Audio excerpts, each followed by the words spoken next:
Bom, meus amigos, muito bom dia. Estamos chegando aqui pela Rádio Guaíba em 101,3 FM, 720 AM, no mundo inteiro em guaíba.com.br. Ganhando o jogo desta quinta-feira, 20 de maio de 2021, um programa Panambra. Você, cliente Volkswagen, que está precisando fazer as manutenções do seu automóvel, procure uma das oficinas da Panambra, que estão sempre abertas de segunda a sexta, das 8 da manhã até as 6 da tarde. Lá você pode parcelar os serviços do seu carro em até 6 vezes sem juros no cartão de crédito.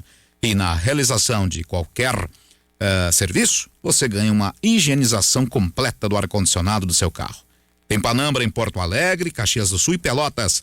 As lojas da Panambra estão cumprindo todas as medidas de segurança e higienização para garantir sua tranquilidade. Agende o serviço de seu Volkswagen através do site panambra.com.br ou pelo WhatsApp 5198448820 e faz teu agendamento.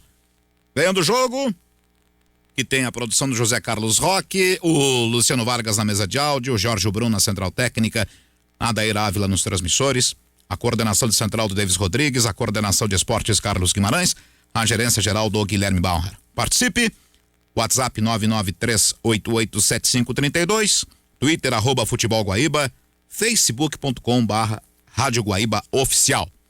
Debatem hoje Cristiano Oliveira, Carlos Guimarães, Jason Lisboa, Ana Carolina Guiar e Orestes de Andrade.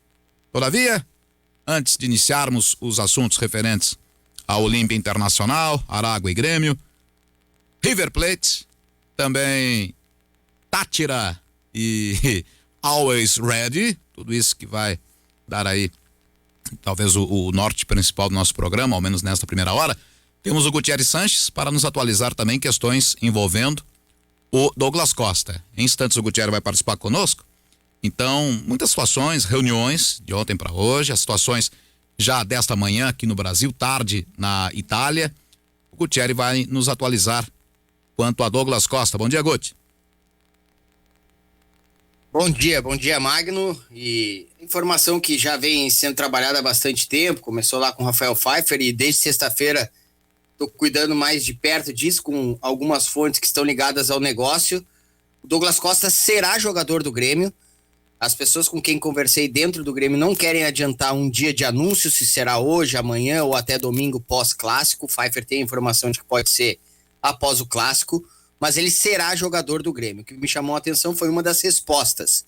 Perguntei sobre se o que falta, e são questões burocráticas, as minutas de contrato inclusive já foram trocadas entre Juventus e Grêmio, será um empréstimo, se o que faltava ainda poderia inviabilizar o negócio, poderia inviabilizar do Douglas Costa não ser jogador do Grêmio. E recebi como resposta: nada mais inviabiliza. O Douglas Costa será jogador do Grêmio, inicialmente por empréstimo, e depois ele ainda vai assinar até dezembro de 2023. Ele ainda vai receber parceladamente a dívida, os valores da dívida que a Juventus tem com ele. Abriu mão de algumas coisas, é bem verdade. O salário vai diminuir. A Juventus deixa de pagar aqueles 500 mil euros e o Grêmio paga aí menos da metade do que isso para o Douglas, mas ele será jogador do Grêmio. As pessoas com quem conversei não quiseram me adiantar quando será o anúncio. O Grêmio está adotando cautela nisso para não gerar nenhuma ansiedade. Fala-se até em amanhã um anúncio. O fato é que a janela fecha domingo, dia 23, e até lá o Douglas Costa deve ser anunciado como jogador do Grêmio. Ele que está com 30 anos, fez um esforço grande para deixar a Juventus, estava emprestado até ao Bayern. Isso também era uma questão burocrática. Ele tinha contrato de empréstimo com o Bayern até 30 de junho.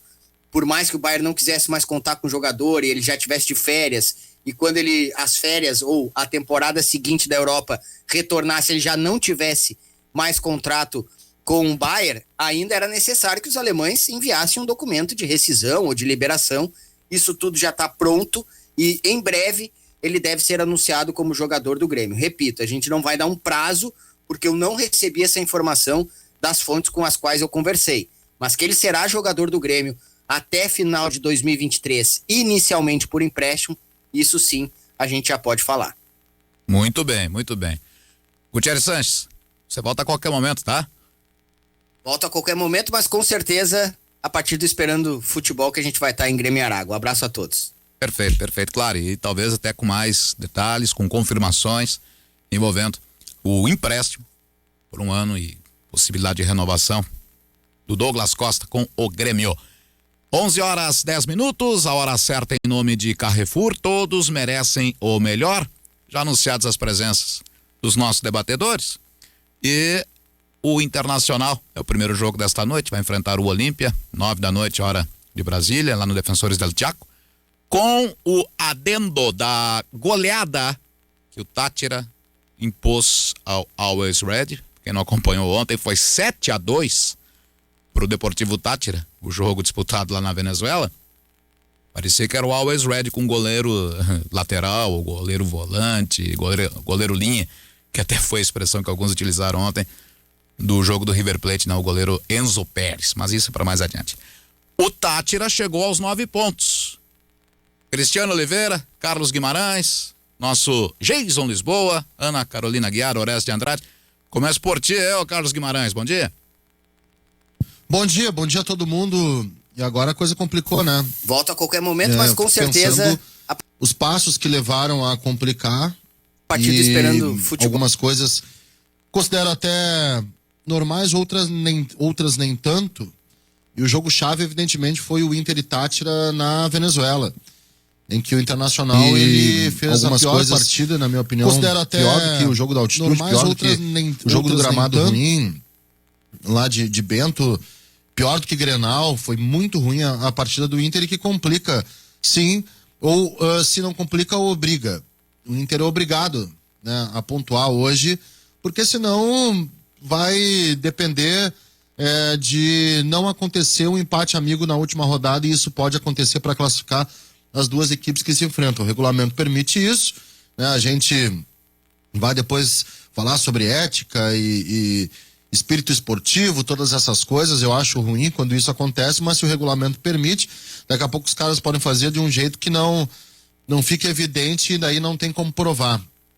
O fato é que o Inter, ele sim está num processo de montagem, mas também paga o preço pela, não vou dizer ousadia, mas pelo radicalismo de quebrar toda uma estrutura. Há 3 meses o Inter conquistava, o Inter lutava por título, né? Fevereiro, março, abril, maio, 3 meses o Inter lutava por um título brasileiro, e um time que luta por um título brasileiro tem alguma qualidade, alguma coisa tem, né? O Inter lutava por título, né? Fevereiro, março, abril, maio, 3 meses o Inter lutava por um título brasileiro, e um time que luta por um título brasileiro tem alguma qualidade, alguma coisa tem para que seja mantida 1 mês depois, ou 2 semanas depois, que foi quando o Ramírez chegou.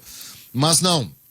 Na visão do Inter, tinha que quebrar absolutamente tudo. O meio termo não existe. Aliás, em debates de futebol, parece que só existem 2 tipos de jogar. Ou joga por uma bola, ou joga com o modelo que o Ramírez está tentando. Só. Meio termo não existe. Não existe CD daqui, adaptado ali. Então, o Inter hoje enfrenta o Olímpia. Eu acho até que o Inter tem condições, e óbvio que tem condições plenas de pontuar, para depender só de si na última rodada, mas essa obrigação pode gerar um fator mental que não sei se não vai atrapalhar um time que já tem esse fator mental bem conturbado, especialmente em clássicos em Grenais. Então, Magno, obrigação gera tensão, tá? Isso é normal da vida. O Inter não vai entrar tranquilo de boas hoje, não. Vai entrar tenso. Oliveira, saudações. Saudações, bom dia a todos. Confesso que ontem eu tentei ficar acordado para ver o jogo do Táchira, até porque tinha uma fezinha depositada ali, que no fim das contas deu tudo certo, mas não consegui. Não, admito que não consegui, perdi pro sono. O pobrezinho do Always Red é muito fraco, né? Bah, mas é uma tristeza. Eu mudo de opinião, assim, não tem problema, não posso dar soco em ponta de faca, né? Quando começou esse grupo, eu falei o seguinte: olha, eu acho o Táchira até pior do que o Always Red, porque o Always Red pelo menos tem altitude a seu favor, o Táchira nem isso. Mas não, sou obrigado a retirar. Não, o Always Red não é melhor que ninguém, não. Os caras são muito fracos. Tanto que na altitude perderam pro Olímpia também, né? Esse Olímpia que o Inter tocou 6 em Porto Alegre conseguiu ganhar do Always Red na altitude. O crime foi contra o Inter. Não, os caras são, os pobrezinhos são muito fracos, gente. E vocês sabem que eu gosto de tratar do futebol até com uma ironia, vez que outra, com certa acidez, mas sempre analisando de uma forma assim, detalhada, buscando assim falar sério mais do que qualquer coisa. Mas no caso do Always Red não dá. Não, no caso do Always Red não dá. A gente tem que partir por um outro lado mais lúdico assim, porque não tem como parar para analisar os caras. Os caras têm que pagar imposto para jogar Libertadores, é um time muito fraco. Não, os pobrezinhos são muito ruins, mas é uma tristeza ver o Always Red jogando. Não dá. Então o Deportivo Táchira fez o que tinha que fazer. Eu confesso que fui dormir, tava 4-0. Até ainda me deitei ali, fui dar uma última olhada, tava 5. Aí disse, bom, né? Amanhã vai pingar, mas beleza. No fim das contas foi 7-2. O que, brincadeiras à parte, pela fragilidade do Always Red, o Inter tem a obrigação de tocar de 10 pra cima no Always Red a semana que vem no Beira-Rio, tá? Mas aí é a semana que vem. Qual é a grande bronca? A grande bronca é que o Inter pode chegar na semana que vem contra o Always Red e vencer por 10-0, 12-0, 20-0, 50-0 e não ser suficiente. É aí que tá o problema. Por quê? Porque o Táchira foi a 9 e os outros têm 6. E aí, como tem o jogo hoje que vai fechar a quinta rodada, Olímpia e Inter, se o Inter inventa de perder pro Olímpia, o Olímpia, bem ou mal, vai lá, é o campeão paraguaio. Mas vamos parar com esse negócio, o Inter é vice-campeão brasileiro. E ser vice-campeão brasileiro, me desculpe os paraguaios, ser vice-campeão brasileiro é mais difícil que ser campeão paraguaio. Tanto é que o Inter tocou 6 no Olímpia aqui em Porto Alegre, ao natural.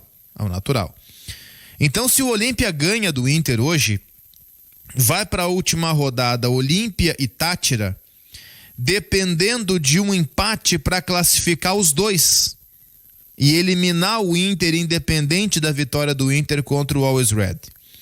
E esse empate de Olímpia e Táchira, ele pode vir num jogo de compadres, o que seria ruim, seria chato, seria feio, seria até criminoso, seria antiético, mas nós não somos inocentes, a gente sabe que no futebol existe essas coisas.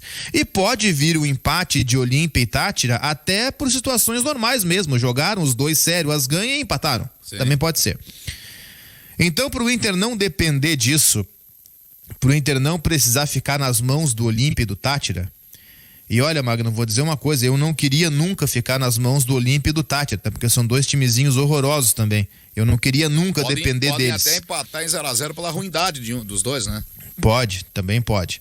Então, para não depender de Olímpia ou Táchira, o Inter precisa pelo menos, não é nem ganhar, é pelo menos pontuar hoje. Porque como ele tem muito mais saldo que os outros, ele tocou 6 num e 4 no outro, ele vai ganhar no saldo. Então, pelo menos empatar é o que o Inter precisa hoje. Isso é obrigação para efeitos de tabela, não é negociável.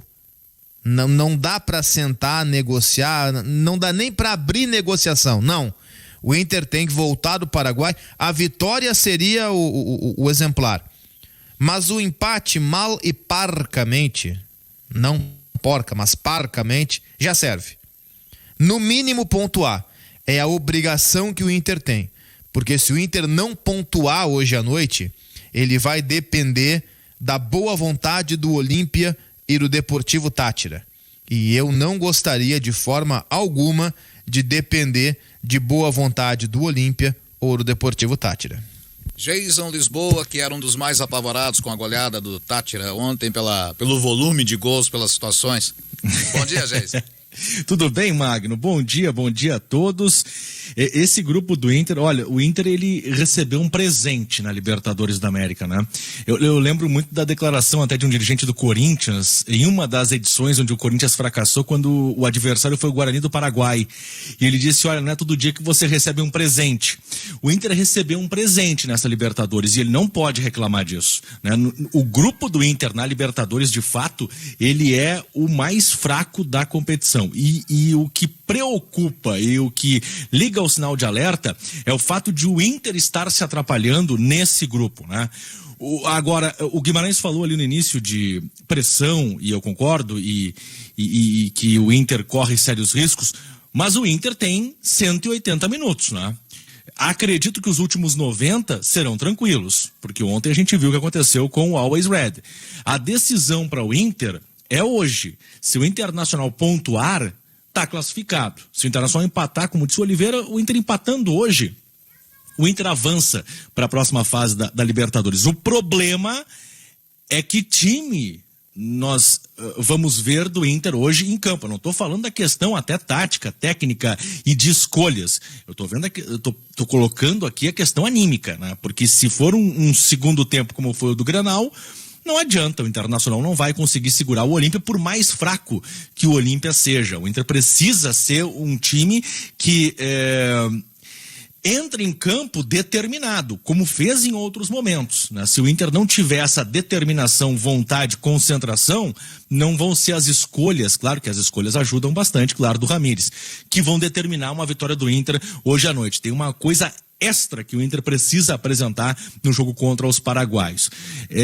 O Táchira e o Olímpia, eles são tão fracos que eu acho que na última rodada, até o Oliveira colocou isso, eu não sei, acho que eles vão se atrapalhar, né? E eu acredito que um vai vencer o jogo. Eu acho que vai ter um vitorioso nessa última rodada, porque eles são fracos. Eles são times frágeis. Não dá para os dois perderem, né? Os dois não vão perder. Então eu tô acreditando que um vai... Eles vão se atrapalhar. Eles vão ao natural, eles vão se atrapalhar e um vai acabar perdendo o jogo. Vai dar placar negativo. Na última rodada. Vai ser -2 a -1. Exatamente. Mas assim, eu tô excluindo esse jogo, né? Do Olímpia e do Táchira. Eu tô colocando a obrigação para o lado do Inter. Nesse grupo fraco que o Inter entrou, o Inter tinha obrigação de já estar classificado, como outros times brasileiros. O Flamengo passou agora raspando, mas está classificado. Palmeiras com folga classificou. Então, em grupos mais complicados. O Inter está se complicando. E hoje à noite a gente vai ter a real noção do tamanho dessa complicação. Tomara que o Inter não perca o jogo de hoje, porque senão a coisa vai bagunçar. Vai bagunçar a ponto de a gente colocar tudo em dúvida. Absolutamente tudo em dúvida. Ainda mais tendo o combo dos Grenais, porque no final de semana o Inter vai para uma decisão. E aí a gente sabe como é que funciona. Perdeu já um primeiro Grenal, se não vencer hoje e se perder hoje, a pressão vai aumentar ainda mais, e se não vencer o Gauchão no final de semana, vai ser mais insuportável ainda. Então, para o Inter começar a mudar o seu ano de 2021, o jogo de hoje, ele precisa ser um jogo positivo, um jogo bom do Inter, uma apresentação boa, positiva do Inter, e não perder lá no Paraguai já vai dar um indício do que vai acontecer com o Inter na semana que vem. Orestes de Andrade, bom dia. Bom dia, grande abraço, Luiz Magno, amigos, colegas. Tá correndo aí a Tereza Lagartixa, ô garotinho? Hã? Tá correndo atrás da lagartixa? Tô. É o seguinte, ó. O que faz um resultado negativo na vida de um clube de futebol? O Internacional foi vice-campeão brasileiro porque não soube chegar a um resultado positivo diante do Sport Recife e faltou um golzinho. Veja você. Agora, o Internacional sofreu um revés na Libertadores da América, aquilo que ninguém esperava, jogou mal, muito mal e acabou perdendo. Agora tem que correr atrás do resultado, como diriam os mais antigos, atrás do prejuízo. Então é o seguinte, ó, se não conseguir um resultado positivo nesta noite, mas eu acho que vai conseguir, porque o Olímpia é fraco, o Internacional já demonstrou aqui em Porto Alegre diante do Olímpia que é muito superior, mas se não conseguir esse resultado, a coisa vai ficar pior. O que eu espero é o seguinte, que o Internacional tenha postura, tenha força de vontade e que jogue mais do que tem jogado atualmente. O sistema de jogo do Ramires é o mesmo, mas quem sabe os jogadores com vontade, com garra, com determinação, sabendo que esse é o jogo fundamental na Libertadores da América, consigam chegar a um resultado positivo. É bom para o Internacional ganhar o jogo, porque vai ficar tranquilo com respeito à classificação, porque no último jogo a gente tem absoluta certeza, só um desastre, só um tsunami para dizer que o Internacional vai perder na última rodada. Agora o seguinte, ó, o Internacional tem que vencer hoje, porque se perder hoje e perdendo no Campeonato Gaúcho, a coisa vai ficar feia. Acredito que o resultado positivo vá vir e que o Internacional volte para casa com 3 pontos e, consequência disso, dá uma tranquilidade nesse grupo da Libertadores da América. Pois é, todos estamos analisando a qualidade do grupo, todos aqui no dia do sorteio da Libertadores e com o decorrer dos dias e os jogos começando a acontecer, a gente imaginava um Inter se classificando com muita tranquilidade. E todos sabemos, repito, que estes 3 times, o Olímpia só tem a tradição, tem o peso de ter sido tricampeão da América, perfeito, isso é história, só que a atualidade do Olímpia é muito parecida com a do Always Ready e do Deportivo Táchira. Como é que o Internacional chegou nesta 5ª rodada precisando absurdamente vencer o seu jogo, para não depender de um resultado paralelo na última, independente do que vai acontecer com a partida do Always Ready aqui no Beira-Rio na última rodada? O nível que o Inter fruto de sua própria incompetência. O nível, esse que é o ponto, Cristiano. O nível que o Internacional baixou para se igualar a esses 3 times, me perdoe o termo, ruins, horríveis. Né, Oliveira? Não, mas ruins e horríveis é um elogio, né? Se eu sou torcedor do Always Red, alguém do Brasil chama meu time de horrível, eu mando fazer uma festa. Outra coisa, mas não tô afim de me dispor. Não, no horário não dá. No horário não dá. Não, vamos deixar muito claro o seguinte, tá, Magno? Peraí que eu me enrolei com o microfone aqui, com o fio. Vamos deixar claro o seguinte, o Inter pegou o grupo mais fácil da fase de... Pegou o grupo mais fácil da Libertadores. Vamos começar por aí. Debato com qualquer um. O grupo mais fraco da Libertadores foi o grupo que o Inter pegou. O grupo do Palmeiras tem os 2 campeões continentais, Palmeiras e Defensa e Justiça, e tem o Del Valle que o Grêmio sentiu na pele que time bobo não é. O grupo do Santos tem Santos e Boca, e o líder é o Barcelona de Guayaquil.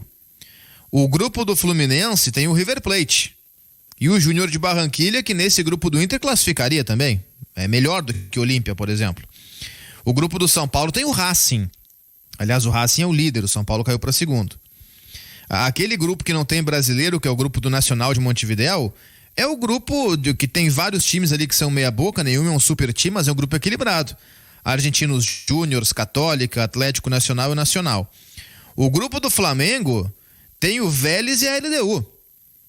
E o Vélez, eu sigo mantendo o que dizia desde o começo da Libertadores, o Vélez é o time que eu mais gosto de ver jogar na Argentina. Vi o Vélez jogar ontem e ganhou do La Calera. E o grupo do Atlético Mineiro, que é o último, tem o Cerro Porteño e o América de Cali. O América de Cali pode não ser o bicho, mas nós vimos jogando o ano passado, por exemplo, encrespou um jogo contra o Inter no Beira-Rio, que foi 4-3. Então o grupo do Inter é o grupo mais, não, acho que não esqueci de nenhum, é o grupo mais fraco da Libertadores. Olímpia, Always Ready e Deportivo Táchira. Era para o Inter se classificar com pelo menos 5 vitórias nos 6 jogos contra esses times. Eu até vou fazer aquela ressalva ou dizer que entenderia eventualmente perder na altitude, porque La Paz, beleza. Eu nunca tive na altitude, não sei como é que é, mas falam que é um negócio horroroso. Então tudo bem, eu entendo. Agora, não do jeito que perdeu, né? Não naquele 2-0 horroroso. Mas enfim, tudo bem.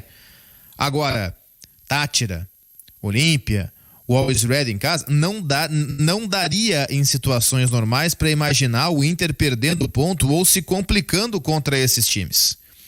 Então o Inter, ele já está complicado no grupo. Não é que ele vai se complicar se não ganhar hoje. Não, ele já está se complicado. Ele já está complicado. Chegar na 5ª rodada, que é a rodada que o Inter vai jogar hoje, com 6 pontos conquistados e 2 derrotas e 2 vitórias, já é ter se complicado num grupo fácil. A essa altura dos acontecimentos, o Inter tinha que estar com a vaga na próxima fase garantida. Era grupo para o Inter se garantir.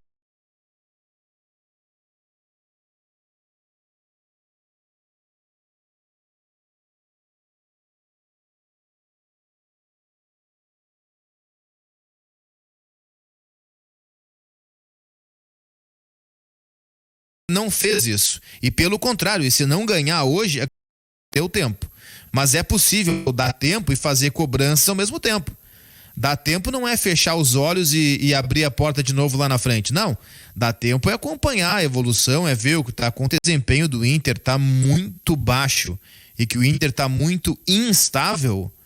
Olha, para mim é indiscutível. O Inter tem jogos contra o Juventude na semi do Gauchão em que perde um e ganha outro. Tem 2 Grenais e perde os 2. Chega na Libertadores, ganha 2 e perde 2. Quer um time mais instável do que isso? E o que ajudou, facilitou a vida do Inter, né? Foi esse perde e ganha, que ninguém disparou. O Olímpia, ele deu o pulo do gato, porque ele foi na altitude, enfrentou o Red e venceu na altitude, onde poucos times conseguem vitórias, né? E nesse grupo, o Inter, por exemplo, foi o primeiro a ir lá e perdeu o jogo.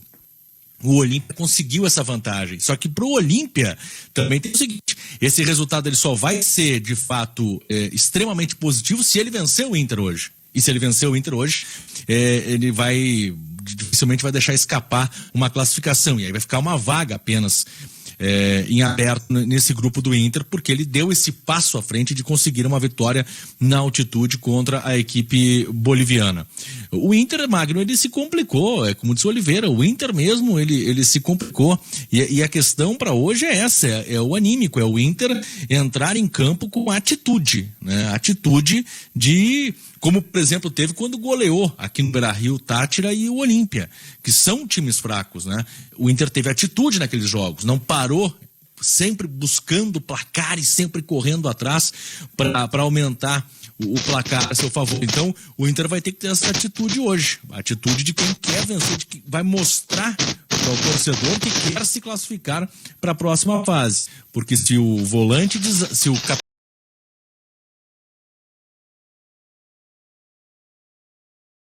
fica fora. Não pode. Não pode poupar ninguém, tá louco? Não pode poupar Vai pra meter ninguém. todo mundo, Não pode.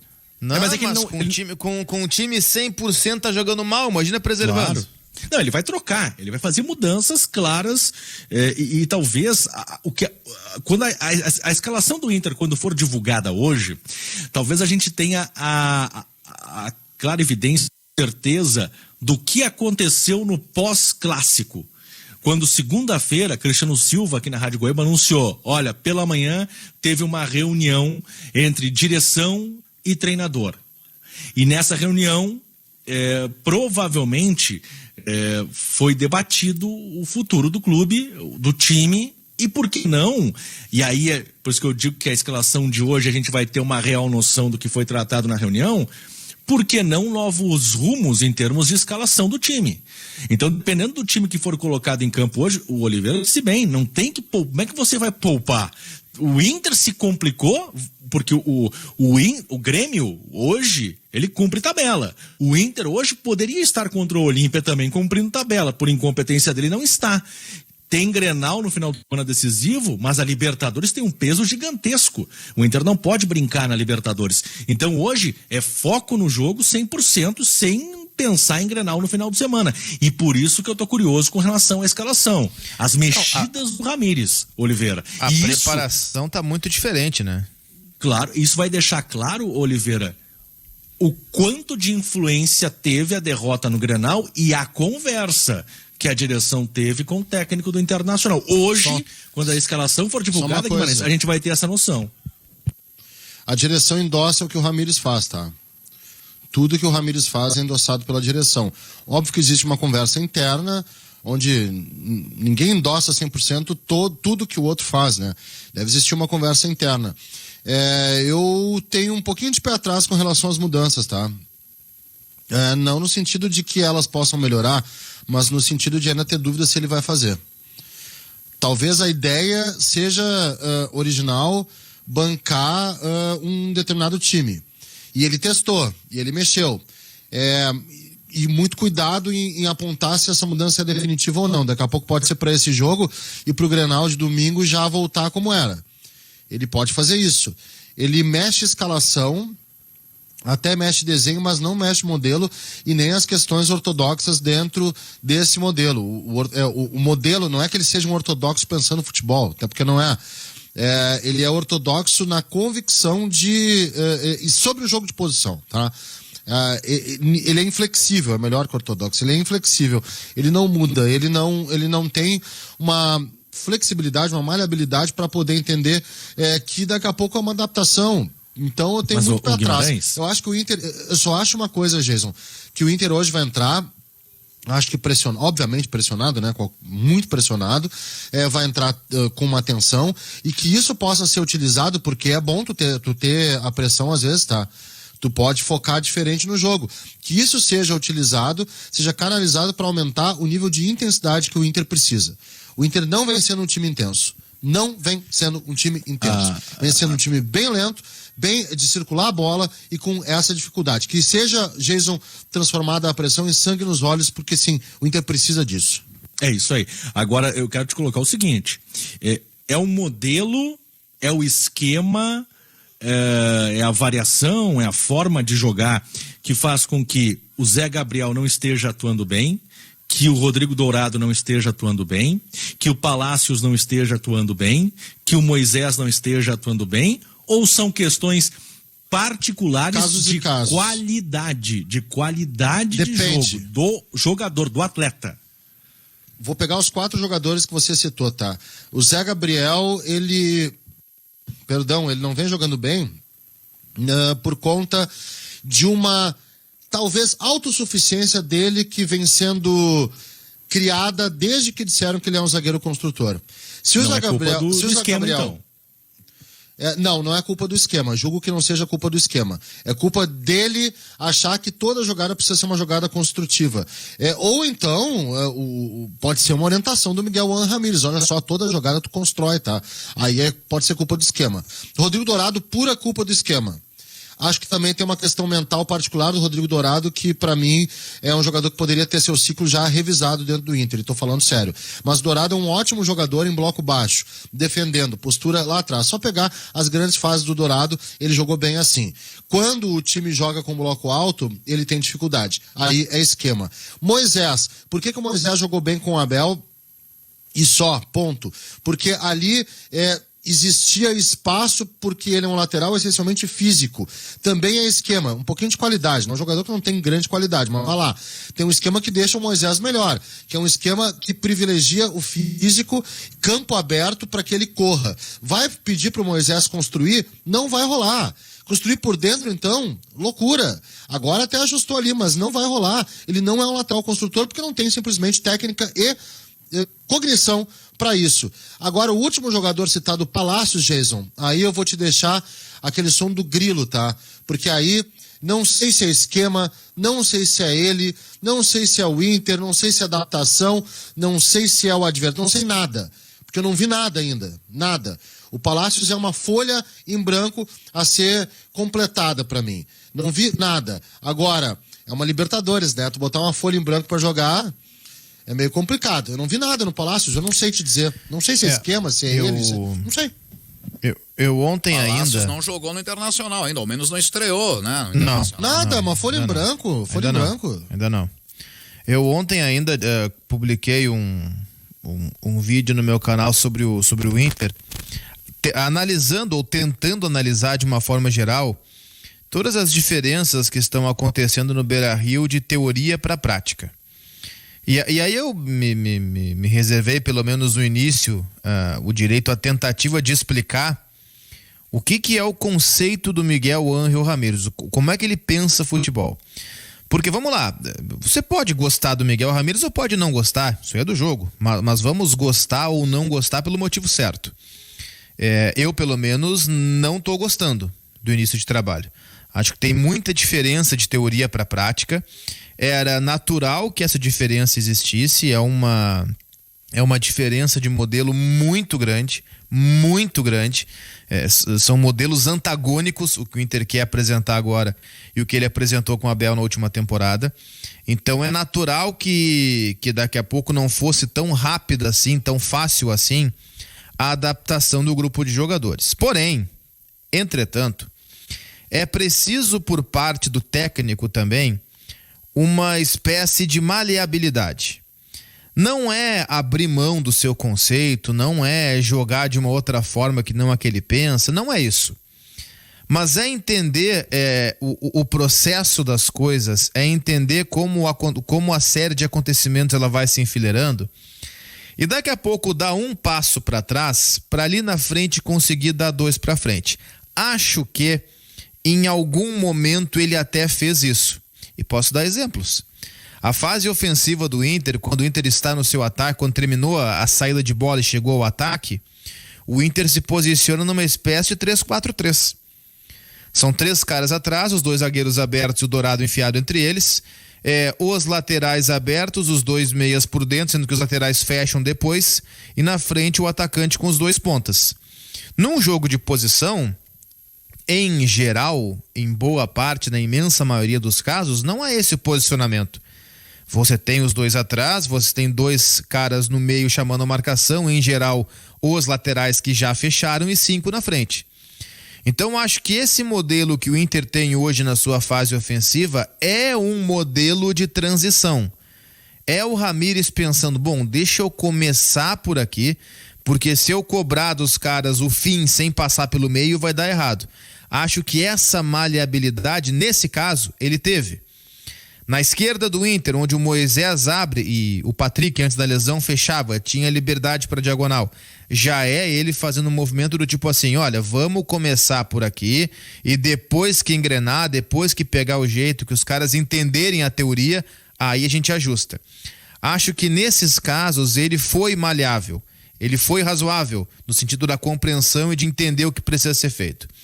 Só que em outros casos não. E aí eu não sei se não ficou com o Ramírez até uma espécie assim de medo de mexer no vespeiro e comprar briga com o vestiário. Vou dar 2 exemplos, que são curtos. Primeiro, quando você joga com uma linha de marcação muito alta, e é o caso do Inter, a linha alta, a linha lá em cima. Exemplo, gol que levou do Táchira, o primeiro, gol que levou do Juventude em Bento Gonçalves, a linha lá em cima, você precisa obrigatoriamente ter um goleiro que jogue adiantado. Não é negociável. Você precisa obrigatoriamente ter um goleiro que jogue adiantado. O Lomba joga enfiado dentro da goleira. Então não é o Lomba o goleiro pro Internacional. E olha que eu nem tô falando do aspecto técnico. Eu tô falando do aspecto tático. Eu não entendi a escolha do Ramírez pelo Lomba. Para mim, pelo menos, é muito claro, mas assim, não é pouco, é muito claro que o Daniel é muito mais goleiro para esse esquema do que o Marcelo Lomba. Tu não pode ter uma linha de marcação no meio-campo e o goleiro enfiado dentro da goleira. Tu deixou 50 metros em branco pro adversário meter bola nas costas da tua defesa o tempo inteiro. Tu não vai ensinar o Lomba a jogar adiantado com 35 anos de idade. Então tem um erro aí. O Rodrigo Dourado é um volante que tem uma dificuldade muito grande de perceber o espaço vazio. De perceber que às vezes não é atrás do zagueiro que ele tem que jogar. Não é sempre que o jogo pede uma saída de 3.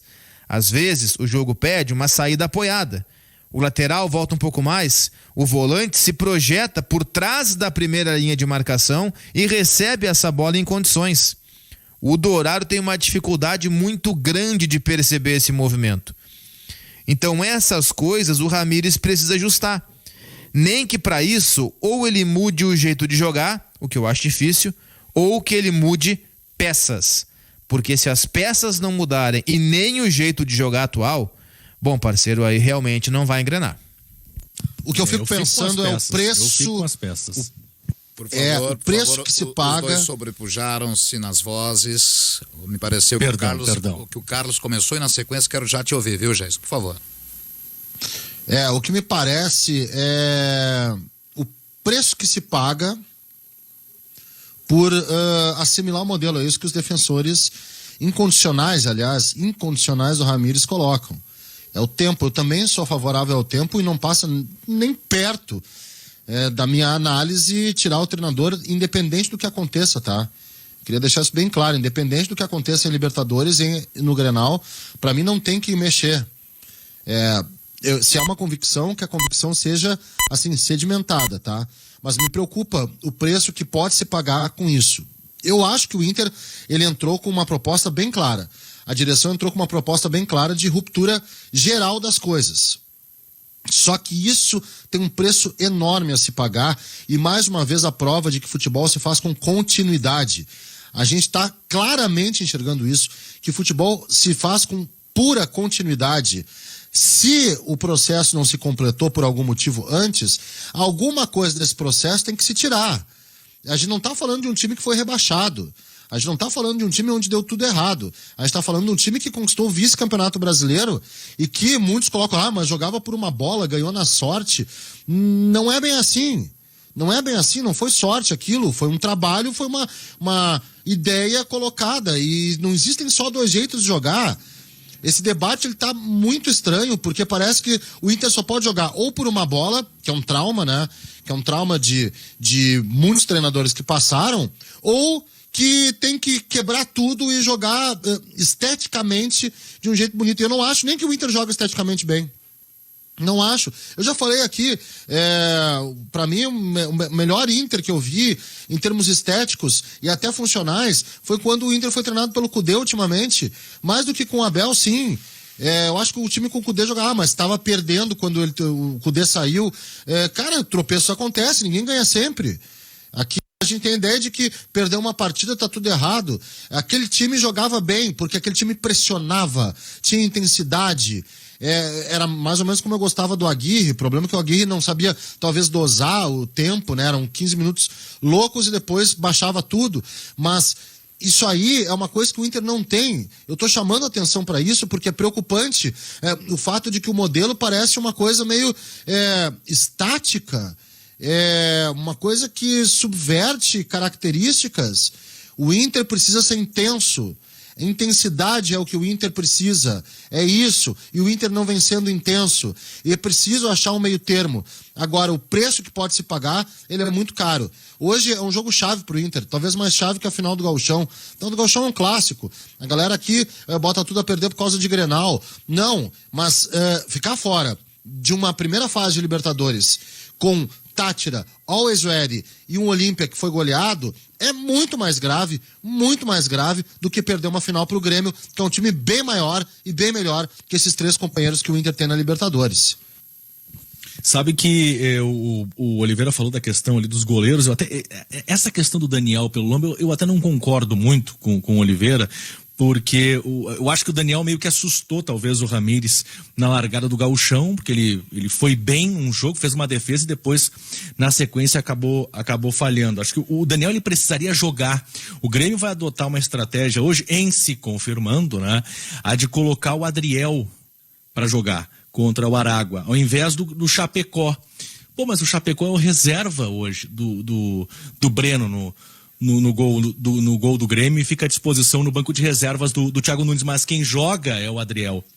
Eu lembro que uma das estratégias do Felipão naquele Palmeiras vitorioso, e eu acho que todo goleiro deveria exigir isso. O goleiro que quer jogar tem que exigir isso, né, no time principal.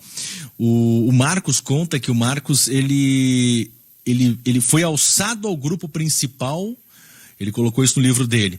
E aí chega o Felipão, não sei se é exatamente assim, mas enfim, aí o Felipão coloca ele para jogar com o time sub-20. Ele fica uma fera, ele fica enlouquecido. Mas como assim? Eu tô no grupo principal, eu quero ficar no grupo principal. A pessoa até ir embora do Palmeiras. O que aconteceu? Meses depois, o Veloso sofre uma grave lesão e o Marcos jogando no time sub-20, inclusive participando das preliminares do time titular, do time principal, nos jogos no Parque Antártica. O que acontece? O Veloso sofre uma lesão e o Felipão, ao invés de colocar o Sérgio, ele chama o Marcos e ali surge o Marcos. Por quê? Porque o Marcos estava jogando, o goleiro precisa disso. Acho que faltou esse ritmo pro Daniel quando ele começou. Ele acabou cometendo falhas. Mas as peças serem mudadas, eu acho que é uma necessidade urgente. E o Daniel vale também. É um teste, daqui a pouco dá sequência no time principal, no time titular. Mas as mudanças o Ramírez precisa fazer urgentemente. Por isso que eu repito aquilo que eu falei há pouco.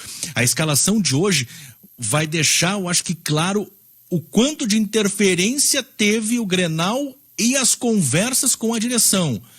Porque daqui a pouco a ideia de se corrigir o rumo passa pelas mudanças no time e não por mudança no comando técnico. Acho que ninguém defende isso nesse momento, mas sim essa mudança de peça que é importante. Mas eu já acho que a escalação de hoje não vai deixar claro o que se falou depois do Grenal, porque daqui a pouco entra hoje, por exemplo, Lucas Ribeiro no time e Yuri Alberto como centroavante. Aí a gente vai concluir que, o Grenal e tal, os caras conversaram, hoje mudou. E aí chega a escalação domingo, é Zé Gabriel e Galhardo de novo. Aí é preocupante. Entende? Eu acho que o que vai definir se teve mudança ou não no pós-Grenal é a escalação do Grenal, do próximo. Porque é o jogo da volta, é o jogo que vale título, mesmo que seja um título estadual, é um título, e é o primeiro que o Ramírez aí tá disputando. E sobre o Daniel e Lomba, eu nem entrei na questão técnica, até porque se entrasse, eu acho que a opinião seria a mesma, eu acho o Daniel mais goleiro que o Lomba também. Eu tô entrando na questão tática. O goleiro do Inter, para essa linha tão adiantada, ele precisa jogar adiantado. Eu não queria fazer a comparação, cara, porque vão achar que eu tô comparando parte técnica, mas não é parte tática mesmo. Olha, por exemplo, então eu não vou nem citar os nomes, tá? Eu vou só citar o exemplo geral. Olha como os goleiros dos times europeus jogam quando o time está em linha alta. Quantas vezes a gente vê um lance de bola nas costas da zaga que o goleiro sai na intermediária como líbero e tira? Dá um chute pro lado, não precisa tirar, sair jogando, matar no peito, dar um chapéu no atacante, fazer embaixadinha até o outro gol. Não é isso. É simplificar. Tomou bola nas costas, o goleiro tá adiantado, antecipa, dá um bico para fora. Não precisa, mas dá um bico pra fora, sim, porque se o goleiro sim, né? não fizer isso, ele ficar enfiado dentro do gol como fica o Lomba, o cara vai entrar frente a frente com ele o jogo inteiro. Mas isso é meio assustador, Oliveira, quando acontece, e não tô falando do Inter, só do Inter, porque o Inter já cometeu esse erro, mas que não resultou em gol. O que me assusta é a falta de percepção, né, do atleta, do profissional, né, do jogador, de entendimento, de que agora dá para sair curto. Mas se os caras apertam a marcação e você tá com a bola a poucos centímetros do seu gol, né, de você insistir, e não é o Inter, são vários clubes que têm esse conceito e que não mudam e que acabam se afundando. Isso me assusta. Já que o assunto é goleiro, né, ontem o Santa Fé conseguiu a proeza de no primeiro tempo, acho que mandar uma bola no gol do River Plate, só, meio da rua. Só uma. O Enzo Pérez jogando no gol, o River não tinha goleiro e o Santa Fé não chutou. Eu até não peço conseguiu que chutar. esse debate seja ampliado na segunda hora, Jason Lisboa. Perdão, Vossa Excelência, perdão. Mas pode continuar, por favor.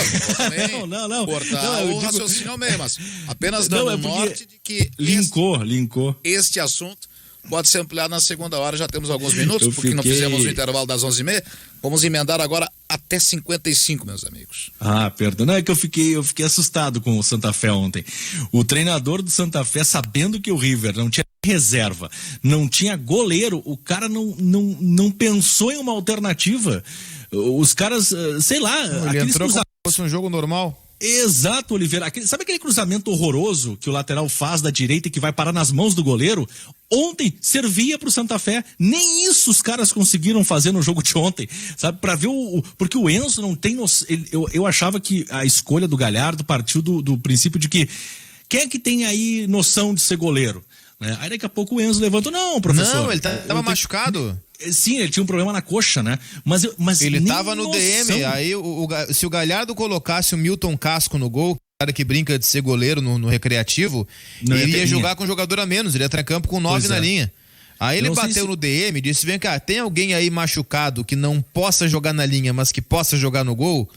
Aí os caras, não, tem o Enzo Pérez, só que é o seguinte, ele não consegue mexer a coxa, então tem que achar outro pra cobrar tiro de meta. Pode ser? Não, manda jogar. E foi isso que aconteceu. O Enzo não tinha nem noção, assim, de cair. Aquilo ali é a garra do futebol argentino. A determinação, o amor à camisa, isso aí não dá para tirar do futebol argentino. Os caras sabiam que estavam com 10 homens, com um goleiro que não era goleiro, e assim mesmo, com toda a determinação e uma força de vontade incrível, eles conseguiram o resultado positivo. A garra argentina é fantástica. Só muito cuidado para não romantizar isso, né? Isso também aconteceu por causa de uma incompetência absurda do River Plate, por um ato de soberba do Galhardo, que não quis inscrever 50 jogadores, escreveu só 32 e ontem se viu pendurado no pincel. Posto isso, depois ele foi genial, montou um time moldado para jogar sem goleiro, estacionou um caminhão na frente da área, fez 2 gols cedo. O Galhardo é disparado. Disparado o melhor técnico do futebol sul-americano. E a explicação do Galhardo, ela para não ter escalado 50 jogadores, convocado 50 para Libertadores, veio antes do jogo. Ele disse mais ou menos assim: se chegar nesse nível, né, de você não ter um time para escalar e um banco de reservas decente, se chegar nesse nível é porque o River não tem que entrar em campo. Esse foi o raciocínio do Galhardo. Perfeito, Geis. Vamos ampliar em instantes, porque já são 11h55. Vamos a um intervalo aqui no nosso Ganhando Jogo. Hora certa, Carrefour, todos merecem o melhor. Para instantes termos o Guaíba Notícias na apresentação da Fernanda Bagatini. 9 minutos, Ganhando o Jogo, Rádio Guaíba. Hora certa, Carrefour, todos merecem o melhor. FTEC Centro Automotivo, troca de óleo, revisão, geometria 3D, ar-condicionado, freios e suspensão. Promoção para os guaibeiros, 15% de desconto para pagamento à vista. Quer saber o preço da sua revisão? Acesse o site ftecmecanica.com.br. Atendimento das 7h30 da manhã até às 6 da tarde, sem fechar ao meio-dia. Sábado, das 7h30 até o meio-dia. Fone 3907-1743, WhatsApp 982152996. Avenida Cairu, 1447, bairro São João. FTEC Centro Automotivo, excelência em manutenção automotiva. Muito bem, se temos... Ô Magno. Diga, Oliveira. Eu interrompi algum comercial aí ou não? Não, já ia partir para Aragua e Grêmio, os guris dos dois times. Ah, tá. Não, eu quero antes disso falar do Douglas Costa. Ah, por favor. Que eu acho que é uma questão absolutamente relevante com a qual abrimos o programa. Mas aquela velha frase que nós já ouvimos 600 mil vezes e é verdade, o ouvinte se renova. Isso. A informação trazida pelo Gutierre na abertura do programa: Douglas Costa será jogador do Grêmio. E é apenas uma questão de tempo para que o anúncio aconteça. O Grêmio, com todas as ressalvas possíveis, e eu considero essas ressalvas justificadas e corretas, o Grêmio não quer tirar a atenção, especialmente do grupo de jogadores do Grenal. Não quer criar, daqui a pouco, aquele famoso clima de já ganhou. De achar que as coisas vão acontecer naturalmente. Enfim, não quer dar margem para o azar. Então o Grêmio estabelece o seu foco institucional, pelo menos publicamente, no Grenal. Não fala de outra coisa a não ser o Grenal. Mas nos bastidores há o acordo e há já a troca dos contratos com a Juventus para que o Douglas Costa seja anunciado, e aí possivelmente na segunda-feira, como novo jogador do Grêmio. E eu conversava com o Gutierre, ouvia o Gutierre no Redação, agora há pouco de manhã, e ele falava sobre o modelo do contrato que eu considero, por tudo aquilo que disse o Gutierre, um modelo vantajoso para o Grêmio. E para o jogador também, por consequência. E ele acaba se pagando, porque o Grêmio tem uma diferença na sua folha mensal daquilo que era pago para o Renato na comparação com o que é pago para o Thiago Nunes, de quase R$500 mil. Só aí o Grêmio já está deixando de pagar R$500 mil por mês. Esse R$500 mil vai automaticamente pro Douglas Costa. Bom, mas o salário base do Douglas Costa vai ser bem mais do que esse R$500 mil, vai ser o dobro disso. Tá bem. Onde é que o Grêmio tira o dobro disso? Dos salários de Vanderlei e David Braz. E ainda sobra, porque os dois juntos ganhavam bem mais do que R$500 mil. Então, só com esse remanejar, digamos assim, de esforços, saindo o Renato e entrando o Thiago Nunes, e com as saídas de Vanderlei e David Braz, só com esses nomes, o salário do Douglas Costa já se paga, ou seja, não representa um aumento em folha salarial na comparação com o que o Grêmio tinha no ano passado. Bom, só que aí o salário do Douglas Costa é esse, mas tem os gatilhos. Por exemplo, se ele jogar mais do que X jogos por mês, aumenta para tanto. Se ele fizer mais do que Y gols por mês, aumenta para tanto. Se o Grêmio for campeão da Copa do Brasil, é tanto, o brasileiro é tanto, e aí pode chegar até a 2 milhões por mês. Que nada mais é do que o dinheiro que o Grêmio depositaria mensalmente ao Borré. Aliás, o Grêmio vai pagar mensalmente ao Douglas Costa bem menos do que pagaria ao Borré. E o Douglas Costa é mais jogador do que o Rafael Santos Borré. Então é um negócio viável para o Grêmio. O Grêmio não está buscando um jogador que ele não tem como pagar, pelo contrário. Se estivesse buscando, não faria um contrato de 3 temporadas. Essa questão que foi debatida quase que a semana inteira com a Juventus, de como seria o modelo do negócio, diz respeito à Juventus e não ao Grêmio, porque a Juventus tem que fechar lá o seu balanço financeiro por conta do fair play financeiro que a UEFA exige. E aí, como a Juventus deve ao Douglas Costa, se tivesse uma rescisão agora, ela precisaria pagar. E aí a conta não fecha. Então, o acordo foi de uma liberação por empréstimo, só que no contato do Grêmio com o Douglas Costa já há a cláusula da renovação automática, transformando esse empréstimo em um contrato de 2 anos quando ele for terminado no meio do ano que vem. Então é uma negociação costurada pelo Grêmio e pelo Douglas Costa e por Douglas Costa e Juventus para que todos saiam ganhando. E nem sempre isso acontece no futebol, e nesse caso aconteceu. O Douglas Costa sai ganhando, o que ele queria jogar no Grêmio, ele vai jogar no Grêmio. A Juventus sai ganhando, porque ela não queria pagar aquela bolada que deve e não vai precisar pagar. E o Grêmio sai ganhando porque está contratando um jogador por um salário que é alto, é altíssimo. Mas se ele não fosse um jogador da qualidade que ele tem, não valeria isso que vale. E um dinheiro que o Grêmio já pagaria ao Borré, que teve aquela negociação que acabou melando no meio do caminho. Então, por um jogador que é melhor do que o Borré, que é o Douglas Costa.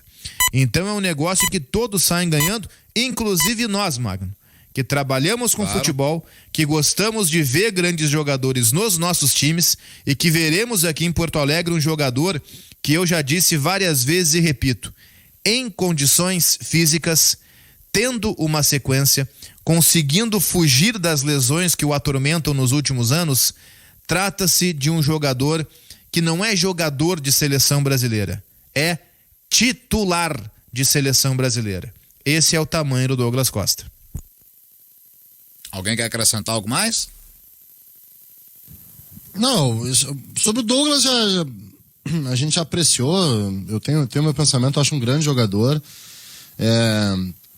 Acho que a grande contratação do futebol brasileiro, talvez, é um jogador novo, tá? O Douglas é novo, ele tem 30 anos é novo pro futebol atual.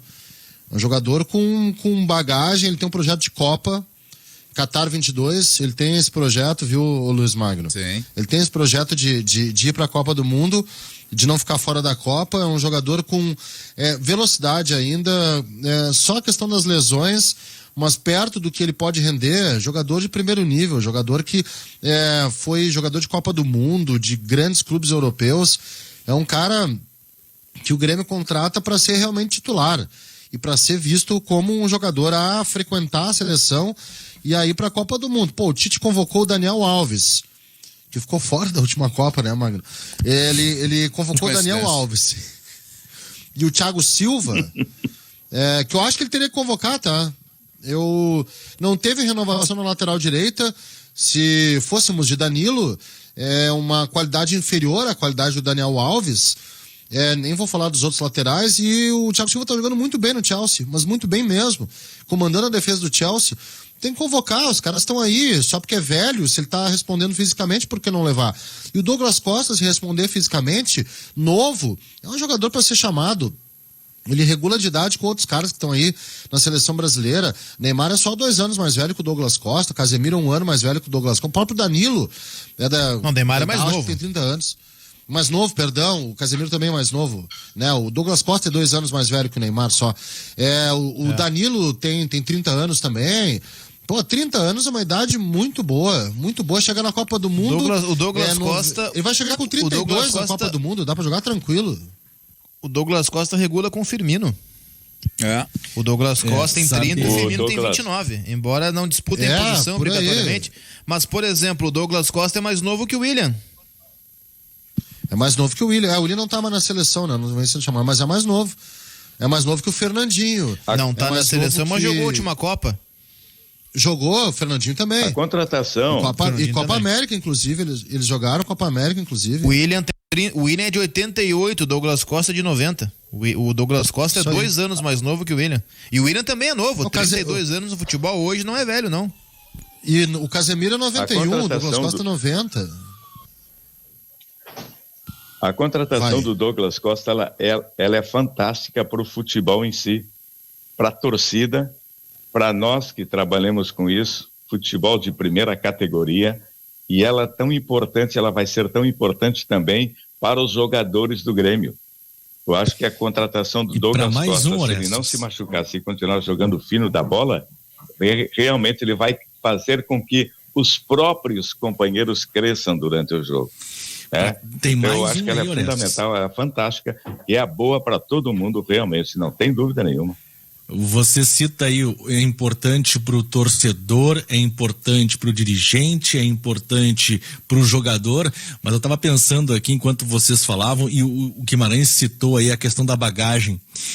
Pelo que a gente já ouviu, o Thiago Nunes é um cara aberto ao diálogo e conversa muito com os jogadores. E se o Thiago Nunes for malandro mesmo, ele tem a possibilidade, esperto e ele tem a possibilidade de abrir essa bagagem que está trazendo o Douglas Costa e adquirir um conhecimento extraordinário. Se ele for um profissional humilde e aberto de fato ao diálogo, como os jogadores falam isso nas entrevistas, o Thiago Nunes, que é um jovem técnico de 41 anos, né, iniciando sua carreira de treinador e que já tem passagens importantes por Atlético e Corinthians, ele tem uma chance extraordinária de absorver um conhecimento de graça do lado dele, no dia a dia, conversando com um cara que trabalhou com treinadores extraordinários. Então vocês estavam falando, estava pensando, poxa, o Thiago Nunes, técnico do Grêmio, ele tem uma possibilidade extraordinária de crescimento para ele, para a carreira de técnico dele, absorvendo coisas que o Douglas Costa pode apresentar nessa passagem pelo Grêmio. Enquanto vocês falavam, eu fiquei pensando sobre isso. O Douglas Costa é um jogador que chega no Bayern de Munique indicado pelo Guardiola, né? Imagina. Não é um ratão que indicou. Não traz aqui. Não, foi o Guardiola que indicou. Ele chega na Juventus e o que ele deu de assistência pro Cristiano Ronaldo fazer gol não é pouca coisa. Então, assim, você traz um jogador que desde que chegou na Europa, em janeiro de 2010, ele conquistou absolutamente todos os campeonatos nacionais, exceto um, o ucraniano de 2015, que o Dinamo de Kiev ganhou.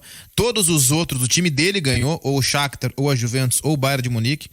Um cara que foi treinado, entre outros, por Pep Guardiola, e inclusive foi solicitada a sua aquisição pelo Pep Guardiola. Um cara que jogou com Robben, que jogou com Ribéry, que jogou com Philippe Lahm, que jogou com Cristiano Ronaldo, entre outros. É um cara desse tamanho, é um cara que na seleção brasileira jogou Copa do Mundo. O Douglas Costa estava na última Copa do Mundo. E inclusive foi protagonista em jogos da seleção brasileira. Ele e as suas lesões, que também o infernizam há 3 ou 4 anos quase que sem parar. E só algumas curiosidades do Douglas Costa, que são só para puxar para um outro lado.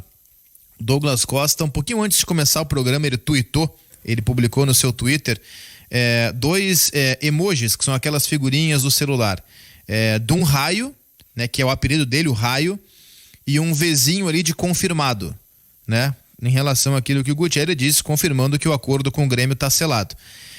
E curiosidade, agora o pessoal manda aqui os prints. O Instagram do Douglas Costa, ele acabou de seguir agora de manhã todo o pessoal do Grêmio. Então tem aqui, ó, pessoas que Douglas Costa seguiu recentemente, hoje de manhã: Luiz Fernando, Kahneman e até o pessoal da base aqui, ó, Gui Azevedo, Rildo, Patrick, Lucas Webel, fotógrafo do Grêmio, também seguido pelo Douglas Costa. Agora tá nesse nível, quer dizer, agora, só falta o anúncio, né? Se tá na rede social, agora agora vai. Se botar no Facebook ali o status, aí fechou. Alguém usa Facebook ainda hoje em dia, não? Claro que usa. Não, mas pra gente trazer informação também que o Douglas Costa vai se aproveitar da sua contratação pelo Grêmio para começar o seu canal de conteúdo, né? Porque os jogadores também, alguns seguem essa tendência, a gente fala pela relevância que ele tem, inclusive essa questão de todo o acompanhamento de como foi essa negociação, das reuniões que aconteceram com o Grêmio, todas elas estão registradas e vão fazer parte, vamos dizer, da inauguração. Será o conteúdo inaugural do canal que ele vai lançar logo mais, assim, acredito que quando, né, se confirmar a contratação, ele já lança esses bastidores de como foram essas conversas. Sabe que um dos motivos que eu coloco pro Flamengo ter sido tão vencedor ali, especialmente na era Jorge Jesus, mas depois continuou, ganhou títulos no primeiro semestre de 2020, no pré-pandemia ganhou Supercopa, ganhou Carioca, Estadual do Rio, né, Magno? E depois, no segundo semestre, conquistou outro título brasileiro e antes Libertadores, enfim. Para mim, um dos segredos foi o fato de que o Flamengo, não era só o treinador, tinha muito jogador com experiência, o que a gente chama de experiência internacional, que eleva o patamar. Experiência internacional eleva o patamar. E o Grêmio, o que o Jason falou é uma coisa muito certa, tá? O Grêmio tem, além do Douglas Costa, um outro jogador com grande experiência internacional, que também, por curiosidade, foi treinado por Pepe Guardiola, que é o Rafinha. Esses são amigos do tempo de Bayern de Munique. Amigos do tempo do Bayern de Munique, e eles conviveram não só com Guardiola, mas conviveram com Thomas Müller, com Toni Kroos, com Robben, Ribéry, Lewandowski, Neuer, Boateng, Hummels, Neuer, Felipe Lahm, Bastian Schweinsteiger, olha só. É uma turma que teve uma convivência com grandes jogadores do futebol mundial e isso eleva o patamar. Uma turma de outra turma. O Flamengo tinha jogador que defendeu o pênalti de Messi e Cristiano Ronaldo e que encontrava durante as 6, 7 temporadas, aliás mais, eu acho que quase 10 temporadas que ele teve lá fora, que é o Diego Alves. O Felipe Luiz, que é um cara finalista. Aliás, o único goleiro do mundo, Guimarães. O único goleiro do mundo que defendeu o pênalti de Messi e Cristiano Ronaldo. Felipe Luiz, que é um cara de Copa do Mundo, Jason, e que tem no Atlético de Madrid, o Atlético de Madrid considera o Felipe Luiz um dos seus grandes ídolos, e convivência com o Simeone, com grandes jogadores. Isso eleva o patamar do Grêmio, viu? Não, eleva o do treinador, é o que eu falei há pouco, a questão da inteligência do Thiago de absorver conhecimento. Agora deixa eu perguntar pra vocês, então, imagina só Rafinha... Não, só o Orestes pode perguntar. Orestes, me permita, Orestes, por favor. Imagina Rafinha e Douglas Costa tendo que se adaptar à escolha do treinador, ao estilo do treinador. Vocês pararam para pensar se isso é viável, se isso é possível? Eles já fizeram isso. Já fizeram isso, na minha opinião. Claro, lá fora, não mais... aqui. O Rafinha o Rafinha brigou muito com o Jorge Jesus por isso. Mas tem uma coisa, Magno. Não, antes, pra mim, o trabalho mais encaixotado do Guardiola, tá? E que ele usou também como laboratório, sim. Porque no Barcelona era a novidade foi plenamente assimilada e o grupo do Barcelona era uma coisa fantástica. Tinha o Messi, que era potencializado, e tinha toda a geração que o Guardiola conhecia desde cedo e que aprendeu a jogar assim, né? Tô falando especialmente do trio Busquets, Xavi e Iniesta. Mas só para concluir essa parte, Orestes, mas os outros jogadores, Abidal, Mascherano, quem não é cria do Barcelona, Vija, não era cria do Barcelona, eles passaram por um processo de compreensão dentro daquele modelo do Guardiola. Tira o Puyol e o Piquet, que também eram, né, crias, embora o Piquet tenha jogado na Inglaterra antes. Mas eles passaram por um processo de entendimento, entre eles também Daniel Alves, sim, jogador importante naquele Barcelona do Pepe Guardiola. Daniel Alves. E o time do Barcelona, ele tinha essa mecânica muito por conta desses jogadores que se criaram assim e também pelo fato de que isso facilitou a vida do Guardiola na hora de colocar o modelo para os outros. No Bayern de Munique, não. Os caras do Bayern de Munique não eram criados assim, Oliveira. Não foram criados assim. O único que foi criado assim é um pedido do Guardiola chamado Thiago Alcântara, Esse foi pedido pelo Guardiola, porque foi criado assim. Os outros não. No Bayern de Munique, para mim, foi o modelo mais assim, inflexível do Guardiola. Ele realmente adotou ali o 2-3-5, o jogo de posição cru, lateral construindo, amplitude, todo o modelo foi ali. E o Douglas Costa se deu bem nesse modelo, muito bem. Rafinha um pouco menos, era reserva. Mas eu acho que as adaptações acontecem, o que não pode é ser essa coisa encaixotada, engessada, né? Não, eu Mas fiz a olha só, provocação com relação ao mas Ramires. aí Aqui mesmo no Brasil não dá pra discutir, né, Oliveira? Mas aí mesmo naquele Bayern, especialmente o primeiro ano, o Guardiola adotou várias coisas, como por exemplo, jogar por segunda bola, aproveitar mais contra-ataque, que não eram propriamente elementos conceituais do jogo dele. Mas eu quero fugir do Bayern de Munique e voltar aqui pro Grêmio. Olha o grupo que o Grêmio tá montando. O Grêmio tá fazendo uma mescla muito interessante de experiência com juventude. E o Thiago Nunes vai ter que saber usar isso aí, que é uma coisa que o Renato não conseguiu. O Renato era muita aposta na experiência e a juventude pedia passagem e ficava em segundo plano. O Thiago Nunes vai ter que saber mexer nisso aí. Vai ter que saber mexer nisso aí um pouco melhor. Por exemplo, o Grêmio tem um goleiro que acabou de ser convocado para a seleção olímpica, que é o Breno. O Grêmio tem para lateral direita. O Rafinha não tem um histórico tão grande de convocações, até andou recusando uma convocação de seleção brasileira, isso pesou um tempo contra ele, mas também ele regulava de idade boa parte da carreira com Dani Alves e Maicon. A concorrência era terrível para ele, mas ainda assim não era absurdo imaginar, e ele foi convocado para a seleção brasileira algumas vezes. Então tem um lateral que passou por seleção brasileira e tem um Wanderson, que não é absurdo imaginar que venha a ser um dia lateral de seleção brasileira, por tudo aquilo que ele já nos mostrou. O Grêmio tem na sua zaga 2 zagueiros de seleção. O Jeromel esteve na seleção brasileira na última Copa do Mundo e o Kahneman, se continuar sendo convocado, estará na seleção argentina na próxima. A lateral esquerda do Grêmio é um problema um pouco mais sério, embora o Cortez tenha jogado na seleção um superclássico, mas enfim, situação atípica. Mas a lateral esquerda do Grêmio tem alguns problemas. O meio-campo do Grêmio, Jean-Pierre é jogador com histórico de seleção de base, Matheus Henrique nem se fala. O Darlan eu não lembro, mas acho que tem histórico de convocação de seleção na base também. É o único que não. O Darlan eu não lembro, sinceramente. O Matheus Henrique tem, o Jean-Pierre tem. O Jean-Pierre tem histórico de ser fenômeno em seleção de base desde sub-15. O Pinares é jogador de seleção chilena.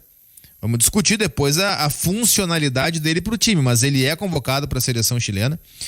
O Grêmio tem o Ferreira, que era um jogador que estava no radar do André Jardine para a seleção olímpica. O Ferreira estava, ou até está ainda, porque daqui a pouco, se alguém for desconvocado, a gente vai saber. Mas é um cara observado para isso e hoje talvez seja o grande valor individual que tem o Grêmio. O Grêmio tem um Diego Souza na frente que teve passagem por seleção brasileira como meia lá atrás e como centroavante recentemente, quando jogava no Sport, e tem gol pela seleção brasileira sim, e é um fazedor de gols impressionante. Então olha essa mescla. O Grêmio tem experiência e o Grêmio tem uma juventude que está surgindo e boa parte desses jogadores com histórico de seleção. O goleiro reserva do Grêmio, o Adriel, também é goleiro de seleção sub-20. Então olha só, o Grêmio tem essa mescla e se o Thiago Nunes conseguir fazer os encaixes mais adequados, conseguir fazer esse time fluir, o Grêmio tem um belo grupo de jogadores em mãos. 12:32 minutos, esse ouvindo o jogo pela Rádio Guaíba e mais uma palavra de Carlos Guimarães. E isso eleva o patamar, tá? O Flamengo não foi campeão, super campeão à toa, também é porque tem esse grupo, não tem nada negativo. Douglas Costa é jogadoraço, cara. É um grande jogador que o único problema foram as lesões. Mas é um cara que poderia estar no futebol europeu, em grande clube do futebol europeu, tranquilamente. É um ótimo jogador. É uma contratação de muito peso. Muita gente está reclamando aqui por 2 pontos. Primeiro, que alguns dos nossos ouvintes acham que deve-se fazer um acordo. É corneta, né? As duas, na verdade, são cornetas. Que deve-se fazer um acordo com o DM do Grêmio quanto às presenças de Douglas Costa por lá. E também muitas colocações de que devemos entregar todos os troféus do ano para o Grêmio por conta de Douglas Costa. Evidente que há essa corneta dos colorados, não é mesmo? Não dá garantia. Só que falta a gente achar ruim, né? Título. É o Claro trabalho, que não dá garantia de conquista de exatamente. título. É o trabalho só falta os caras acharem o Douglas Os Costa dois ruim. estão juntos. Os dois estão juntos. Só que falta o cara achar que o Douglas Costa é ruim, né? Fica, É Jéssica. mau jogador. Não, é isso. Não existe garantia nenhuma de que o Grêmio vai conquistar títulos, de que o Grêmio vai se transformar agora num super time que não vai perder para mais ninguém. Não, vai perder. O Grêmio vai perder. Inclusive, vai perder com o Douglas Costa em campo. Não existe certeza absoluta disso. Agora, a gente não vai discutir a contratação. Se existe a possibilidade, o Grêmio não contrata, eu falei isso do Rafinha, e repito com o Douglas Costa, a bagagem, ela vai além. Você contrata a mentalidade de um jogador campeão, de um jogador que chega aqui e que se o cara que está do lado souber aproveitar, ele vai crescer junto. Se o Wanderson souber aproveitar o Rafinha, ele vai crescer junto, ele vai aprender um monte com o Rafinha. Se os outros que jogam na posição do Douglas tiverem esse mesmo conceito, essa mesma ideia, essa mesma cabeça, crescem junto, cresce todo mundo, cara. Cresce todo mundo. Você está jogando uma Série A de Campeonato Brasileiro. Se você está numa Série C, você tem um outro nível. Você não tem o mesmo nível de quem está na Série A. Então você tem a possibilidade de crescer, de desenvolver um futebol que talvez dentro dos jogadores do Grêmio estejam escondidos ainda, esse conceito. E que com o Douglas pode aflorar. Então se o cara souber, aquilo que eu falei do Thiago Nunes, se o jogador dentro de campo souber aproveitar e absorver o conhecimento, cresce todo mundo. Não é só a vitória, é o crescimento pessoal de cada um que começa a mudar a partir do momento em que você começa a conviver com pessoas desse tamanho. É o Tyson no Inter, é o Rafinha no Grêmio, é o Douglas Costa no Grêmio. O cara sabendo quem é que tá do lado dele, ele cresce todo mundo, cara. Cresce todo mundo. Isso aí é o básico. O teu ambiente é vitorioso. Você não pode ter um ambiente derrotado, porque senão cai todo mundo. E se você tem o Douglas e souber aproveitar isso, é o você que vai pesa no crescer Inter junto. agora. Pode ser com de alguns jogadores que estão titubeando, né, Oliveira? Não vou chamar de derrotados. Que somem, são lideranças que somem na hora da vitória. Na Isso hora aí. de dar o grande passo para transformar um time em vitorioso, algumas lideranças não conseguem acompanhar. Vamos tem fazer que o mexer seguinte, nisso. meus amigos. Vamos fazer o seguinte, meus amigos. Diga, Orestes, pra gente ir pro intervalo e pro Diogo ser atendido pelo com Geisa. respeito. Tá bom, eu só quero saber o seguinte, com respeito ao Rafinha e o Douglas Costa. Sei que os dois devem formar uma dupla que vai ser fantástica para o Grêmio. Agora o Douglas já disse que uma coisa que ele não vai fazer é jogar ao lado do Rafinha por ali, os dois trabalhando bem por ali, mas não vai erguer os calções. Não vai jogar. O Rafinha a impressão que dá é que ele tá machucado sempre, cara. Passa a câmera, ele tá com a mão na coxa. Mas aí não, é só puxando o calção pra cima mesmo. Que barbaridade. Intervalo, ganhando o jogo. Nós já voltamos aqui na Guaíba. Ganhando o jogo, Rádio Guaíba, 101,3 FM, 720 AM, mundo inteiro em guaíba.com.br. A hora certa agora, 18 minutos para 1h da tarde. Carrefour, todos merecem o melhor. Quando o assunto é manutenção no seu Volkswagen, a Panambra é referência do Rio Grande do Sul. Quanto à qualidade, preço justo.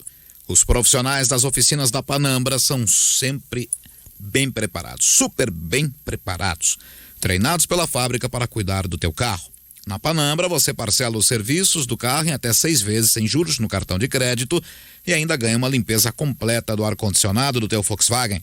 Em Porto Alegre, Caxias do Sul e Pelotas, não tem dúvida. Pensou manutenção para o Volkswagen? Lembrou Panambra. As lojas da Panambra estão cumprindo todas as medidas de segurança e higienização para garantir sua tranquilidade. Agende o serviço do Volkswagen através do site panambra.com.br ou pelo WhatsApp 51 98 444 8820. River Plate 2, Santa Fé 1. River Plate com um goleiro que é jogador de linha, machucado e venceu. Competência de Galhardo ou ruindade do Santa Fé? Debatam. Um pouco dos dois, pode ser? É por aí, Ana? Olha, Magno, para quem acompanhou, né, prestei mais atenção no primeiro tempo. O River chegou com vontade, já querendo decidir nos primeiros minutos. Uma zaga, né, que nem parecia zaga, parecia que estava todo mundo meio perdido. Faltou, acho que até qualidade nos jogadores do River para conseguir ampliar o placar logo nos primeiros minutos, porque a gente teve ali uma série de defesas do goleiro do Santa Fé que passou trabalho sim e ninguém imaginava, tanto que acho que quem ficou mais aliviado era o Galhardo, que parecia não acreditar que no início do primeiro tempo ali conseguiu fazer 2 gols, depois se manteve o resultado, mas o Santa Fé com muita falta de habilidade e competência para gerar qualquer, pelo menos no primeiro tempo, né? No segundo tempo eu confesso que fiquei só olhando, estava no meio de uma aula, eu falei, bom, depois de 2-0, falei, o Santa Fé não parece ter motivação para virar. Eu falei, não, o River tem estrela, né? Eu falei, tem que ser exaltado, né? Porque em meio a uma situação que não quiseram escrever também, né? Poderiam ter mais reforços de qualidade, mas aí parabenizar o goleiro do River, que até postou selfie antes, com declarações e tudo mais, mas mandou bem nas defesas. Inicialmente a gente até brincava, né, que aquela coisa de jogador que nunca esteve no gol, tava ali, tanto que tinha bolas que conseguiria segurar, acabava sempre dando um escanteio, mas o Santa Fé nem isso conseguia aproveitar. Joga a bola pra área, manda chuveirinho, sei lá, chuta da onde for possível, mas acerta o gol, claro, né? Os caras do Santa Fé não conseguiam. Mas aí é que tá, isso era o básico. zagueiro no meio do campo mandando pro gol, né, Magno? Mas aí é que tá, justamente o básico de tu enfrentar um time que não tá com um goleiro bem, ou que nem goleiro tem, pô, chuta. É o famoso cruza na área em cima do goleiro, ele vai se atrapalhar, vai entregar. Pô, não é assim. Não, famoso famoso Truvisca. Truvisca na área. É um dos termos que eu mais odeio no futebol, tá do Truvisca, mas é isso. Tu lembra, né, Jason? Sim, sempre. Truvisca, manda a bola na área. Obriga o Enzo a se atrapalhar com a bola. Não conseguiram fazer isso. De uma incompetência, assim, extraordinária. Eu via o jogo... Isso era bastante utilizado uma época por um colega, né? Tu lembra, né? Muito. Grande colega. Pode ser um grande colega, dizer uma coisa. Eu vou dizer uma coisa, assim, cara. Óbvio que... ontem eu acho que é uma aula pra gente entender também o que é a questão mental dentro do jogo de futebol, tá? Tecnicamente, o River tava muito debilitado, mas muito debilitado.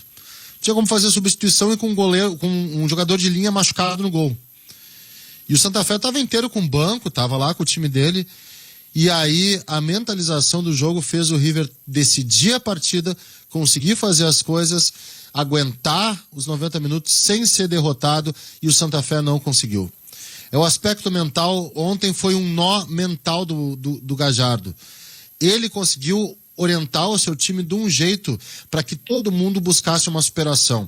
O River tratou o jogo de ontem como uma epopeia, como uma façanha, assim como já aconteceram outras, talvez a mais emblemática aqui no Brasil seja o Grêmio de 2005 contra o Náutico na Batalha dos Aflitos. Ontem foi um jogo para a gente entender o que é a força de um time mentalizado para não deixar se abater com o maior obstáculo possível. E também é uma aula para quem se abate com gramado ruim, altitude. Estou fazendo uma provocação, obviamente, mas não tem nada mais desfavorável do que um cara de linha no gol e não poder fazer substituição. Nada. Nenhuma condição de piso, de clima, de pressão, nada. Isso aí é a coisa mais desfavorável que alguém pode te apresentar. Tu não tem o que fazer no jogo. Tu não tem, tu botou aqueles caras ali e vai até o fim. Acabou, tu não tem como mexer. E se alguém se machucar, e se alguém sair, vai ficando com jogadores a menos. E ontem foi uma força mental, uma mentalização. Sim, o Santa Fé foi muito incompetente, mas assim, a incompetência da temporada. Mas também não é... como eu falo, a bola não vai sozinha pro gol. O River conseguiu vencer o jogo. O Santa Fé junta a incompetência dele com uma capacidade mental de vencer o maior obstáculo possível, que é te tirar jogador da partida. Tu não tem jogador para jogar, não tem goleiro, cara. Não tinha goleiro. Não tem nada mais forte do que esse obstáculo. Nem altitude, nem chão, nem nada. Serve também para algumas desculpas que a gente ouve no mundo do futebol. Oliveira? Essa questão do mental. Não, vai que depois eu vou. Não, que essa questão, né, do emocional, a gente também fala que logo nos primeiros minutos o River entra e decide, né, assim, nas primeiras jogadas, nas primeiras oportunidades já faz uma construção bastante efetiva, conquista os seus gols e parece que quando focaram no técnico, né, do Santa Fé, parece que ele não acreditava, né, como é que com todas as situações favoráveis a gente não conseguiu virar, a gente não conseguiu criar nenhuma estratégia e a partir daí ficou pior ainda, porque o primeiro gol acontece numa falha enorme da zaga, né, o zagueiro acaba furando, não consegue nem acertar na bola e se consegue então conquistar o primeiro gol. A gente fala, né, teve gol impedido, teve outras oportunidades ali, uma série de defesas do goleiro do Santa Fé que gerou assim aquela apreensão, né? Meu Deus, como é que pode estar com tanta pressão em cima de um time que veio destruído, né? Veio quase sem nenhum jogador. E ainda, né, sobre o Enzo Pérez, parece que até em alguns momentos ele ficava feliz, né, com a sua atuação de goleiro, sendo que tinha recursos para quem sabe, né, se necessário ele acabar trocando, tirando a camisa de goleiro, né, entrando para a linha para ajudar o time, mas o River foi muito competente, né? E parecia, acho que é bem importante destacar, né, que a questão emocional fez toda a diferença, porque o River ficou mais tranquilo, começou a dominar a partida, começou a ter segurança ali, pelo menos no primeiro tempo, dava para ver claramente que estava todo mundo aliviado, mas também satisfeito com o resultado e consciente que ia levar mais uma vitória para casa. Não, e complicou o Fluminense, né? Porque o Fluminense perdeu em casa para o Júnior. E o River, como venceu, foi a 9 pontos, o Fluminense ficou com 8, mas o Júnior de Barranquilla tem 6. Eu não sei agora, eu não sei qual é o próximo. A próxima rodada é River e Fluminense e Júnior e Santa Fé. É um clássico, né? O Santa Fé vai querer, enfim, segurar o Júnior, mas complicou, porque se o River Plate. Santa Fé tá desmoralizado. Se o River Plate segurar o Fluminense e o Júnior vencer o jogo, o Fluminense cai na fase de grupos, né? E é mais um que vai para a Sul-Americana. E o Fluminense decepcionou muito contra o time do Júnior na partida disputada no Maracanã, na derrota por 2-1. E aqui nós já temos o Racing classificado, né? O Racing está na próxima fase. Ó, até vou pegar os grupos aqui. O São Paulo também está classificado já, né? Palmeiras e Justiça no A, classificados. O Palmeiras em primeiro, Justiça em segundo. Isso já está definido, independente da última rodada. No grupo do Inter, tudo aberto. Tudo em aberto, com o Tátira liderando com 9, os outros 3 com 6. Sendo que o Inter e o Olímpia ainda tem 2 jogos. No C, o Barcelona de Guayaquil é o líder, mas com Santos, Boca e o Strongest ali com 6 pontos. O Boca com um jogo a menos. No D, o River Plate tem 9, o Fluminense tem 8, aí o Júnior tem 6, brigando, dependendo do resultado, até pelo primeiro lugar ainda. E o Santa Fé já eliminado com 2. No E, com a vitória do Cristal ontem contra o Rentistas, Racing e São Paulo já classificados. O Racing em primeiro, São Paulo em segundo. Não tem, acho que não tem. Porque tem questão de saldo aqui pro São Paulo. Até pode ser o primeiro colocado São Paulo, mas tem que o Racing perder por goleada, o São Paulo ganhar por goleada. Mas tá definido, é Racing e São Paulo. O que eu quero dizer é que já tá classificado o São Paulo e o Racing já estão classificados. Né? Deve confirmar Racing em primeiro, São Paulo em segundo. Não é matemática, mas por essa questão de saldo principalmente. O grupo F, o Argentinos tem 9, a Católica tem 6, os nacionais da Colômbia e do Uruguai com 5. Só que o Argentinos Júnior tem um jogo a menos e o Nacional da Colômbia também. Vão jogar hoje. O Júnior já inclusive está classificado, né? Ou não? Ainda não. Tá certo. Tem a rodada, rodada. Flamengo, no grupo G, Flamengo tem 11, Vélez tem 9, esses já classificados. Só resta saber quem será o primeiro, né? Flamengo ou Vélez vão decidir na última rodada. No H, o Atlético Mineiro classificado em primeiro, disparado, 13 pontos. Cerro Porteño deve confirmar o segundo lugar com 7, por enquanto. América de Cali tem chances, mas também tem a questão matemática aqui de saldo, né? O América não é tanto saldo, até tem que tirar um gol de diferença do Cerro Porteño, em caso do América vencendo o jogo. O Atlético venceu ontem de novo, 1-0 Cerro, né? O Atlético classificado com 4 vitórias e um empate, muito tranquilo. Não, já passou. Essa é a configuração de momento da Libertadores já. Flamengo raspando. O Flamengo estava perdendo para a LDU ontem e conseguiu o empate que garantiu essa classificação, né? Senão poderia se complicar aí numa última rodada de fase de grupos da Libertadores, mas conseguiu avançar. E aí é aquilo, começa um outro campeonato. Quando você tem a chance de eliminar um grande e que tem potencial para conquista, você tem que fazer. Né? É a questão do River, vai avançar, vai passar o River. Né? Então, realmente, colocam fora essas chances, né, de eliminar esses times que têm potencial de título, depois lá na frente não tem como segurar. O Palmeiras é um que já avançou, então vamos ver o que vai preparar essa oitavas de final de Libertadores aí com sorteio, porque o Inter não está garantido nem na próxima fase, nem como primeiro colocado. Então, realmente, emoções teremos pela frente ainda na Libertadores, hein, ô Magno? Muita emoção pela frente. É por aí mesmo, é bem por aí. A gente já está encaminhando nossos minutos finais aqui do nosso Ganhando o Jogo. A gente fica pensando, a gente fica analisando, observando esses quadros aqui de Libertadores da América. Aos poucos aquelas situações vão se confirmando, né? Alguns times deram aquela tastaviada, né? Já que estamos usando alguns outros termos, na largada da competição. Só que chega lá no famoso frigir dos ovos, os grandes mais fortes. E tomara que o Inter confirme isso a partir desta noite. Não se tenha problemas num avanço de fase. Eu não creio em uma grande surpresa de um daqueles que a gente apontava lá no início como favoritos a passar de grupo, ou a passar de fase na Libertadores, acabe ficando fora. Talvez a única dúvida seja lá no grupo do Santos com o Boca Juniors. Não sei se vocês imaginam isso também. Não, tem o próprio Inter, né?